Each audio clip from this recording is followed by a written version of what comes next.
আসসালামু আলাইকুম, কেমন আছো সবাই? সকলে অনেক ভালো আছে, আলহামদুলিল্লাহ আমরাও ভালো আছি। এই তো ৩ জন, আমার বর যখন ছুটি পায় তখন তার শ্বশুরবাড়ি যাওয়ার ইচ্ছা হয়। এই তো এটা যেহেতু গ্রামের মতন, আমার বর বাংলাদেশে থাকে, যখন ও আমাদের গ্রামে গেলে ও অনেকটা মনে করে ওর নিজের দেশ মতন লাগে, খালি বলে আমার নিজের দেশের মতন লাগে, এমনই ভালো লাগে আমার অনেক।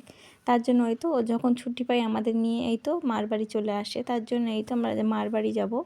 তার জন্য আমি সকালে রেডি হয়ে আমরা প্রায় 4 ঘন্টা জার্নি করে তারপর আমার মার বাড়ি চলে গেলাম।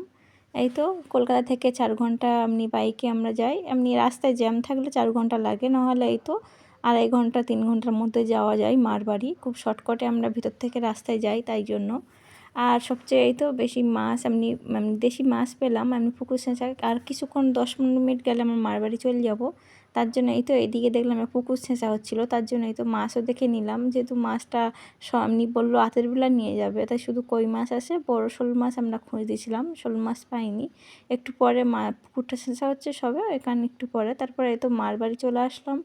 মার বাড়ি এসে আর কোনো ভিডিও করিনি। তারপরে আমার ছেলে এই তো কত ধনেপাতা, তারপরে এমনি এইসব এমনি গাছ লেগেছে বাগানগুলো আমি দেখছিলাম, দেখেও তো কত শান্তি লাগে বাবা গো, কত সুন্দর। আমরা তো গাছ লেগেও আমি ইয়ে করতে পারি না, সব লোক চুরি করে যায় আমার সামনে। আমি যদি লাউ গাছ লাগাই একটা, সেটাও তুলে নিয়ে চলে যায়। তার জন্য এই তো এখানে আমার মা কত সুন্দর গাছ লেগেছে। গাছ লাগানোর পরে এই তো আমি দেখছিলাম, আর একটা করে বিন গাছে কত বিনস ধরে আসে বাবা।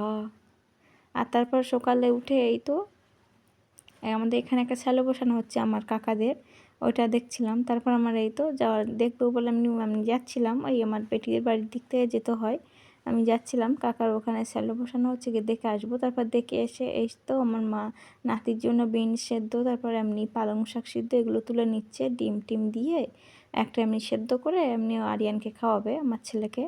তার জন্য এই তো সব কিছু এমনি বাগান থেকে প্রথমে তুলে নিয়ে আমাকে দেখাচ্ছিলো, মা এই কোটা থাকে, এই কোটা আরিয়ান খেতে পারবে? বলি হ্যাঁ, ও অল্পই খায় তার জন্য না। তারপর তো পালং শাক তুলে নিল, পালং শাকগুলো পোকা লেগে মনে হচ্ছে, তার ভিতর তো আমার মা ভালো দেখে তুলে নিয়ে এই তো কল থেকে ধুয়ে নিয়ে এমনি রান্না বসে এমনি সিদ্ধ করে নেবে, সিদ্ধ করে তারপরে আরিয়ান খেয়ে নেবে। আমরা তার ভিতরে বাজার করে আসবো। এইদিকে আমার বোন পেয়েছে অনেকগুলো কুল আমার জন্য। এই তো তারপরে বাজার থেকে ঘুরে এসে আমার আরিয়ানকে খাবার দিলাম, ও খেয়ে নিচ্ছে। এই হামদি ভিডিওটা।